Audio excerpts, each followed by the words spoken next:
Chapter 16, Godric's Hollow.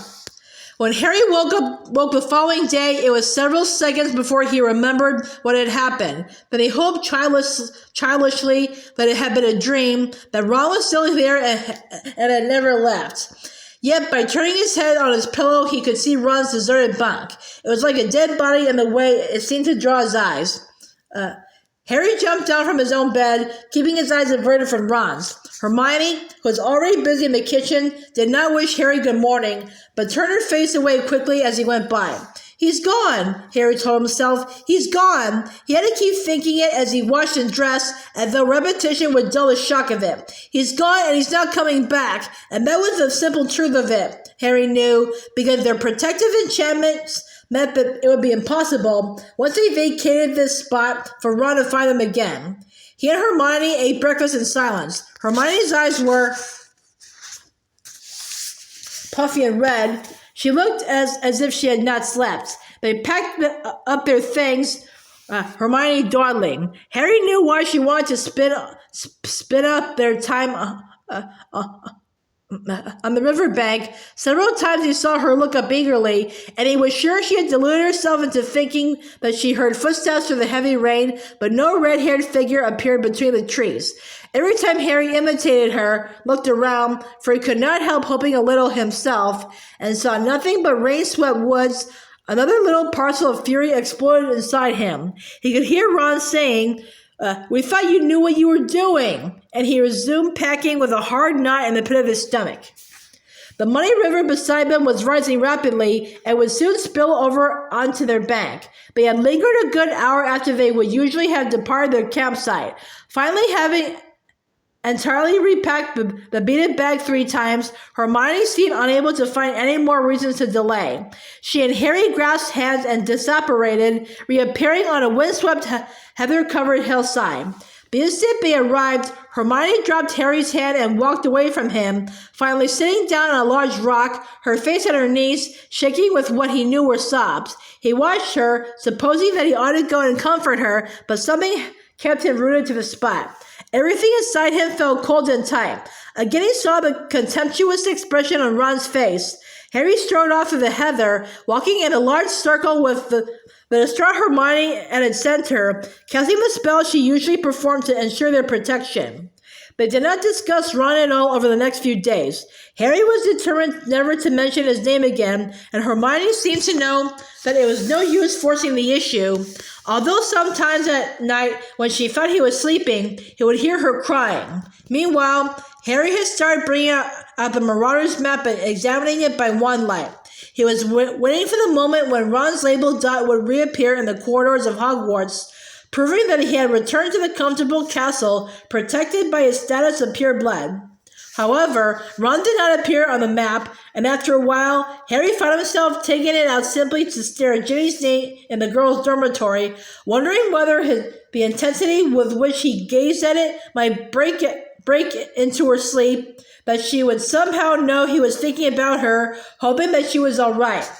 By day, they devoted themselves to trying to determine the possible locations of Gryffindor's sword, but the more they talked about the places in which Dumbledore might have hidden it, the more desperate and far-fetched their speculation became. Cudgel his brains though he might, Harry could not remember Dumbledore ever mentioning a place in which he might hide something.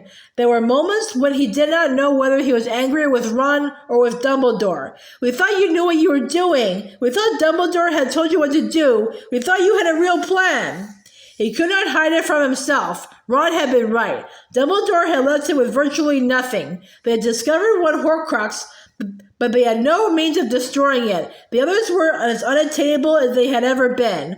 Hopelessness threatened to engulf him. He was staggered now to think of his own presumption and accepting his friend's offer to accompany him on this meandering, pointless journey. He knew nothing, he had no ideas, and he was constantly, painfully on the alert for any indication that Hermione, too, was about to tell him that she had had enough, that she was leaving.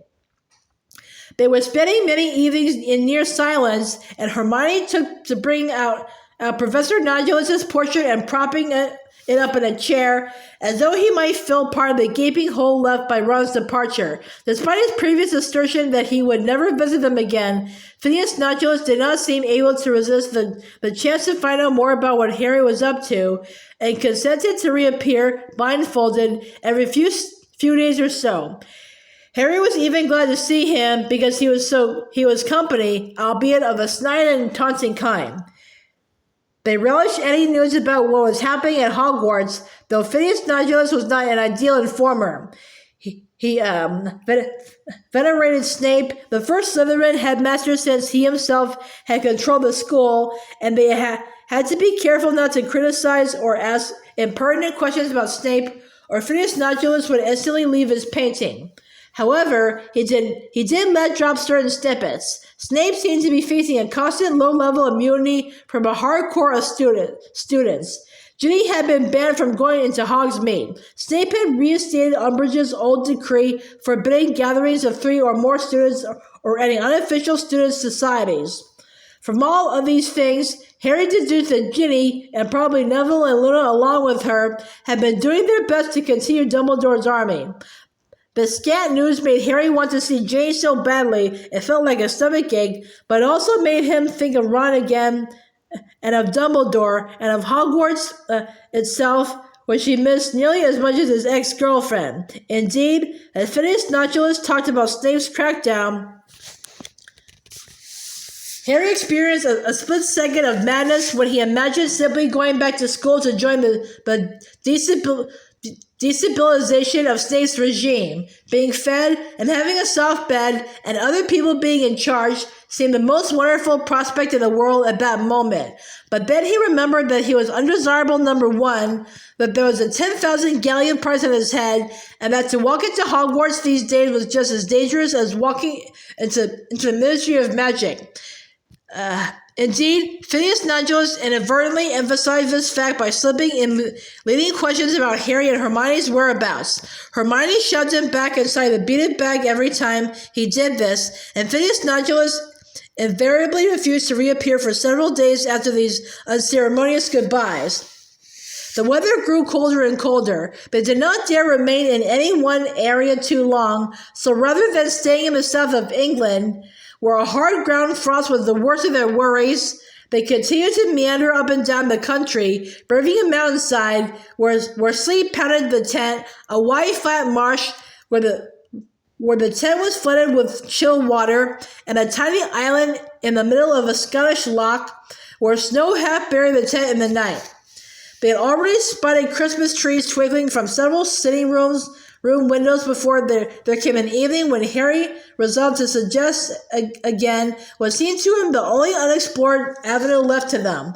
They had just eaten an unusually good meal. Hermione had been to a supermarket under the invisibility cloaks, scrupulously dropping the money into an open till as she left, and Harry thought that she might be more persuadable than usual on a stomach full of spaghetti bolognese and tinned pears. He had also had the foresight to suggest that they take a few hours break from wearing the Horcrux, which was hanging over the end of the bunk beside him. Hermione? She was curled up in one of the sagging armchairs with the tails of Beedle the Bard. He could not imagine how much more she could get out of the book, which was not, after all, very long, but evidently she was still deciphering something in it, because Spellman's syllabary lay open in the arm of the chair. Harry cleared his throat. He looked exactly as he had done on the occasion, several years previously, when he had asked Professor McGonagall whether he could go into Hogsmeade, despite the fact that he had not persuaded the Dursleys to sign his permission slip. Hermione, I've been thinking, and... Harry, could you help me with something? Apparently she had not been listening to him. She leaned forward and held out the tales of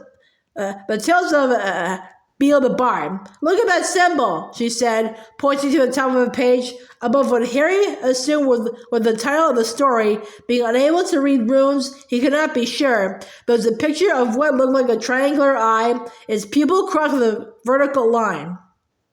I never took ancient runes, Hermione. I know that, but it isn't a rune, and it's not in the syllabary either. All along I thought it was a picture of an eye, but I don't think it is. It's been inked in. Look, somebody's drawn it there. Is it really part of the book? Think. Have you ever seen it before? No, wait a moment. Harry looked closer. Isn't it the same symbol Luna's dad was wearing around his neck? Well, that's what I thought too. But that's Grindelwald's mark. She stared at him, open-mouthed. What? Crumb told me. He recounted the story that Victor Crumb had told him at the wedding. Hermione looked astonished. Grindelwald's mark? She looked from Harry to the weird symbol and back again. I never heard that Grindelwald had a mark. There's no mention of it in anything I've ever read about him. Well, I like to say, Crumb reckoned that symbol was carved in a wall at Durmstrang, and Grindelwald put it there. She fell back into the old armchair, frowning. That's very odd. If it's a symbol of dark magic, what's it doing in a book of children's stories? Yeah, it is weird, said Harry. And you think Scrimgeour would have recognized it. He was minister. He ought to have been expert on dark stuff. I know. Perhaps he thought it was an eye, just like I did. All the other stories have little pictures over the titles. She did not speak, but continued to pore over the strange mark. Harry tried again. Hermione? I've been thinking. I want to go to Godric's Hollow. She looked up at him, but her eyes were unfocused, and he was sure she was still thinking about the mysterious mark on the book. Yes, she said. Yes, I've been wondering that too. I really think we'll have to. Did you hear me right? He asked. Of course I did. I want to go to Godric's Hollow. I agree. I think we should. I mean, I can't think of anywhere else it could be either. It'll be dangerous, but the more I think about it, the more likely it seems it's fair. What's fair? Asked Harry. At that, she looked just as bewildered as he felt. Well, the sword, Harry. Dumbledore must have known you want to go back there, and I mean, Godric's Hollow is Godric Gryffindor's birthplace. Really? Gryffindor came from Godric's Hollow? Harry, did you ever even open a history of magic? He said, smiling for what felt like the first time in months. The muscles in his face felt oddly stiff. I might have opened it, when I bought it, just the once. Well, as the village is named after him, I'd have thought you might have made the connection, said Hermione. She sounded much more like her old self than she had done of late. Harry had expected her to announce that she was off to the library. There's a bit about the village in a history of magic. Wait. She opened the beaded bag and rummaged for a while, finally extracting her copy of their old school textbook, A History of Magic by Mathilda Bagshot, which she thumbed through until finding the page she wanted. Upon the signature of the International Statute of Secrecy in 1689, wizards went into hiding for good. It was natural, perhaps, that they formed their own small communities within a community. Many small villages and hamlets attracted several magical families who banded together for mutual support and protection. The villages of Tinworth in Cornwall,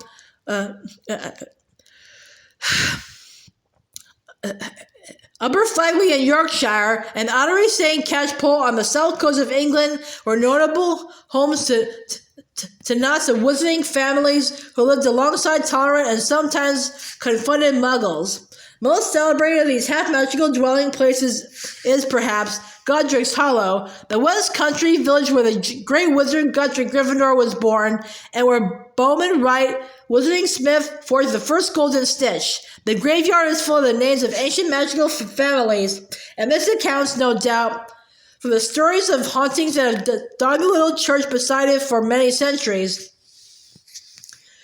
You and your parents aren't mentioned, Hermione said, closing the book, because Professor Bagshot doesn't cover anything later than the end of the 19th century. But you see, Godric's Hollow, Godric Gryffindor, Gryffindor's sword. Don't you think Dumbledore would have expected you to make the connection? Oh, yeah. Harry did not want to admit that he had not been thinking about the sword at all when he suggested that they go to Godric's Hollow. For him, the lore of the village lay in his parents' graves, the house where he had narrowly escaped death, and the person of Mathilda Bagshot. Remember what Muriel said? He asked eventually. Who? You know. He hesitated. He didn't want to say Ron's name. Jean's great aunt, at the wedding. The one who said you had skinny ankles. Oh, said Hermione.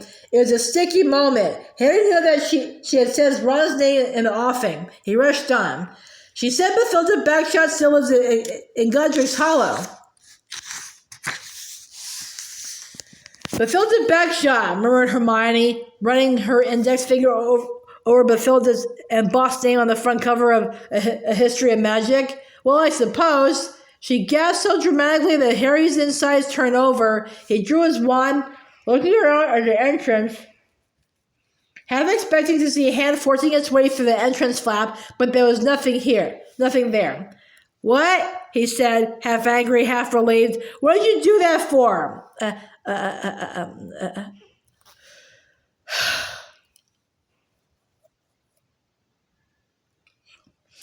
I thought you'd seen a Death Eater unzipping the tent, at least. Harry, what if Bathilda's got the sword? What if Dumbledore entrusted it to her? Harry considered the possibility. Bathilda would be an extremely old woman by now, and according to Muriel, she was gaga. Was it likely that Dumbledore would have hidden the sword of Gryffindor with her? If so, Harry felt that Dumbledore had left a great deal to chance.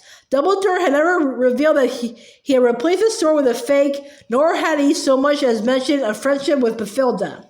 Now, however, was not the moment to cast doubt on Hermione's theory, not when she was so surprisingly willing to fall in with Harry's dearest wish. Yeah, he might have done. So, are we going to go to Godric's Hollow? Yes, but we'll have to think it through carefully, Harry. She was sitting up now, and Harry could tell that the prospect of having a plan again had lifted her mood as much as his. We'll need to practice disapparating together under the invisibility cloak for a start, and perhaps disillusionment charms would be sensible too, unless you think we should go to the whole hog and use a polyjuice potion.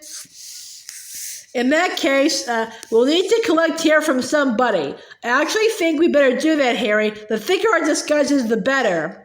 Harry let her talk, nodding and agreeing whenever there was a pause, but his mind had left the conversation. For the first time since he had discovered that the story in Gringotts was a fake, he felt excited. He was about to go home, about to return to the place where he had a family. It was in Godric's Hollow that, but for Voldemort, he would have grown up and spent every school holiday.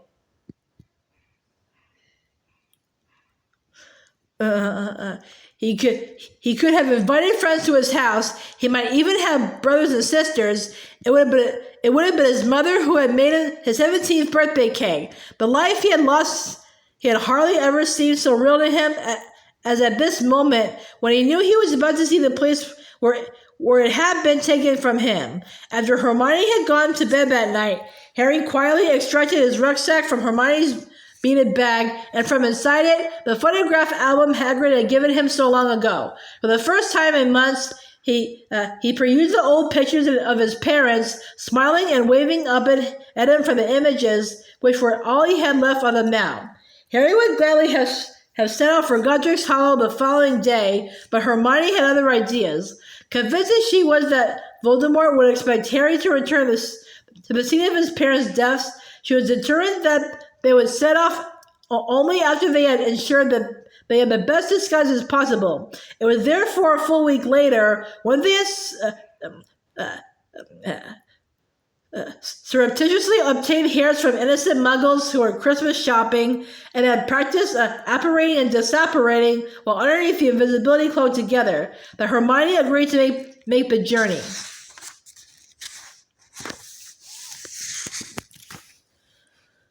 They were to apparate to the village under cover of darkness, so it was late afternoon when they finally swallowed Polyjuice Potion. Harry transformed into a balding, middle-aged muggle man, Hermione into a small and rather mousy wife. The beaded bag containing all their possessions apart from the Horcrux, which Harry was wearing around his neck, was tucked into an inside pocket of Hermione's button-up coat. Harry lowered the invisibility cloak over them. Then they turned into the suffocating darkness once again. Heart beating in his throat, Harry opened his eyes. They were standing hand in hand in a snowy lane under a dark blue sky, in which the night's first stars were already glimmering feebly. Cottages stood on either side of the narrow road, Christmas decorations twinkling in their windows. A short way ahead of them, a glow of golden streetlights indicated the center of the village. "All the snow," Hermione whispered beneath the cloak. "Why didn't we think of snow? After all our precautions, we'll leave prints. We'll just have to get rid of them. You go to front. I'll do it." Harry did not want to enter the village like a pantomime horse, trying to keep themselves concealed while magically covering their traces. "Let's take off the cloak," said Harry, and when she looked frightened, "Oh, come on, we don't look like us, and there's no one around." He stowed the cloak under his jacket, and they made their way forward unhampered, the icy air stinging their faces as they passed more cottages. Any one of them might have been the one in which James and Lily had once lived, or where Bathilda lived now. Harry gazed at the front doors, their snow-burdened roofs, and their front porches, wondering whether he remembered any of them, knowing deep inside that it was impossible, that he had been little more than a year old when he had left this place forever. He was not even sure whether he would be able to see the cottage at all. He did not know what happened when the subjects of Fidelia's charm died. But the little lane along which they were walking curved to the left, and the heart of the village, a small square, was revealed to them. Strung all around with colored lights, there was what looked like a war memorial in the middle, partly obscured by a wind-blown Christmas tree. There were several shops, a post office, a pub, and a little church whose stained glass windows were glowing jewel-bright across the square. The snow here had become impacted. It was hard and slippery where people had trodden on it all day. Villagers were crisscrossing in front of them, their figures briefly illuminated by street lamps. They heard a snatch of laughter and pop music as the pub door opened and closed. Then they heard a carol start up inside the little church. "Harry, I think it's Christmas Eve," said Hermione. "Is it?" He had lost track of the date, but he had not seen a newspaper for weeks. "I'm sure it is," said Hermione, her eyes upon the church. They'll be in there, won't they? Your mom and dad? I can see the graveyard behind it." Harry felt the thrill of something that was beyond excitement, more like fear. Now that he was so near, he wondered whether he wanted to see after all. Perhaps Hermione knew how he was feeling, because she reached for his hand and took the lead for the first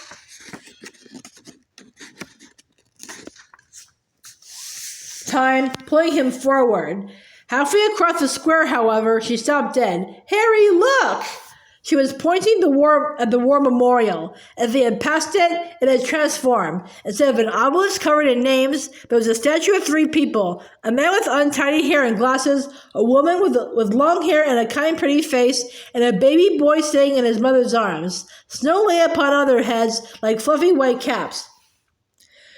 Harry drew closer, gazing up into his parents' faces. He had never imagined that there would be a statue. How strange it was to see himself represented in stone, a happy baby without a scar on his forehead. "Come on," said Harry, when he had looked his fill, and they turned again toward the church. As they crossed the road, he glanced over his shoulder. The statue had turned back into the war memorial. The singing grew louder as they approached the church. It made Harry's throat constrict. It reminded him so forcefully of Hogwarts, of Peeves bellowing rude versions of carols from inside suits of armor, of the great hall's 12 Christmas trees, of Dumbledore wearing a bonnet he had won in a cracker, of Ron in a hand-knitted sweater.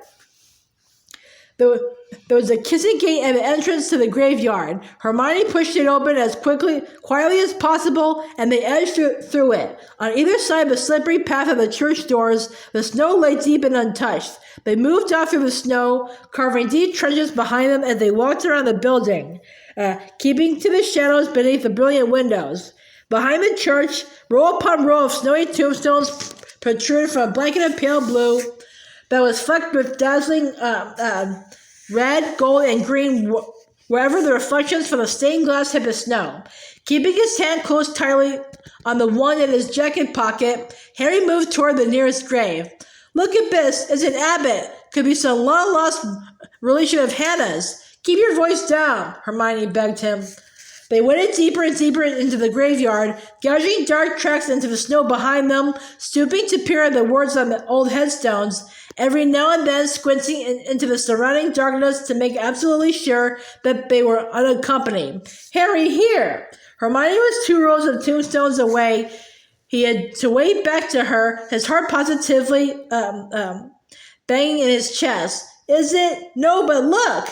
She pointed to the dark stone. Harry stooped down and saw, upon the frozen lichen-spotted granite, the words Kendra Dumbledore and, a short way below her, dates of birth and death, and her daughter Ariana. There was also a quotation. Where your treasure is, there will your heart beat also. So Rita Skeeter and Muriel had got some of their facts right. The Dumbledore family had indeed lived here, and part of it had died here. Seeing the graves was worth it hearing about it. Harry could not help thinking that he and Dumbledore both had deep roots in this graveyard, and that Dumbledore ought to have told him so, yet he had never thought to share the connection. They could have visited the place together. For a moment, Harry imagined coming here with Dumbledore, of what a bond that would have been, of how much it would have meant to him. But seeing that to Dumbledore, the fact that their families lay side by side in the same graveyard had been an unimportant coincidence, irrelevant perhaps, to the job he wanted Harry to do. Hermione was looking at Harry, and he was glad that his face was hidden in shadow. He read the words on the tombstone again. Where your treasure is, there will your heart be also. He did not understand what those words meant. Surely Dumbledore had chosen them as the eldest member of the family once his mother had died. Are you sure he never mentioned? Hermione began. No, said Harry curtly. Then, let's keep looking. And he turned away, wishing he had not seen the stone. He did not want his excited trepidation tainted with resentment. Here, cried Hermione again a few moments later from out of the darkness. Oh, no, sorry. I thought it said Potter. She was rubbing at a crumbling mossy stone, gazing down at it, a little frown on her face. Harry, come back a moment. He did not want to be sidetracked again, and only grudgingly made his way back through the snow toward her. What? Look at this. The grave was extremely old, weathered so that Harry could hardly make up a name. Hermione showed them the symbol beneath it. Harry, that's a mark in the book.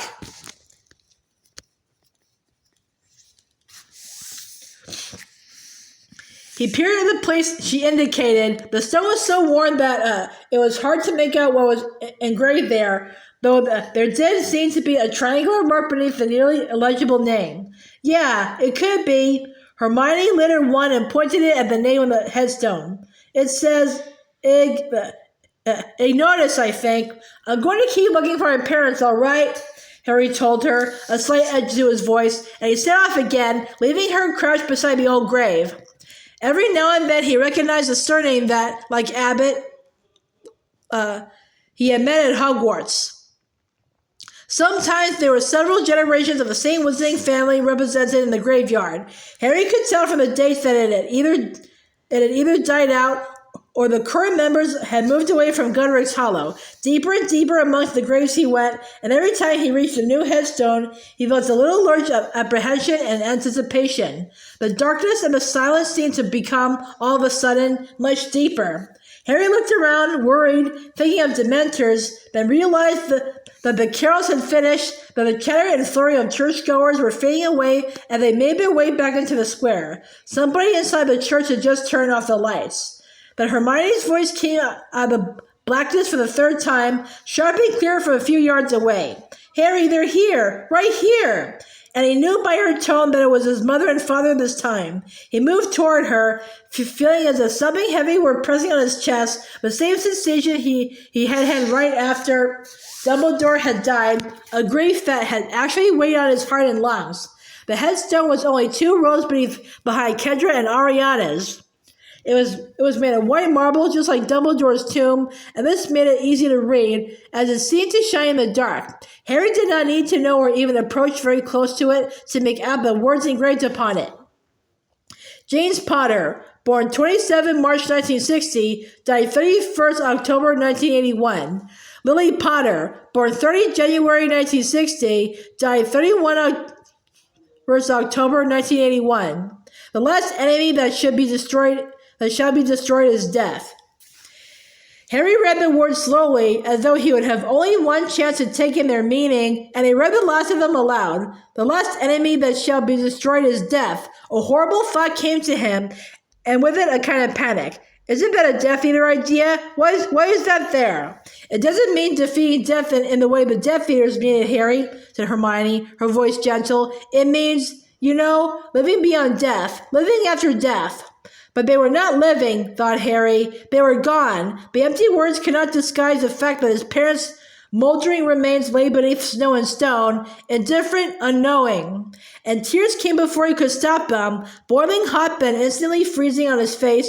And what was the point of wiping them off or pretending? He let them fall, his lips pressed hard together, looking down at the thick snow hiding from his eyes, the place where the lass of Lily and James lay, bones now, surely, or dust, not knowing or caring that their living son stood so near, his heart still beating, alive because of their sacrifice and close to wishing at this moment that he was sleeping under the snow with them.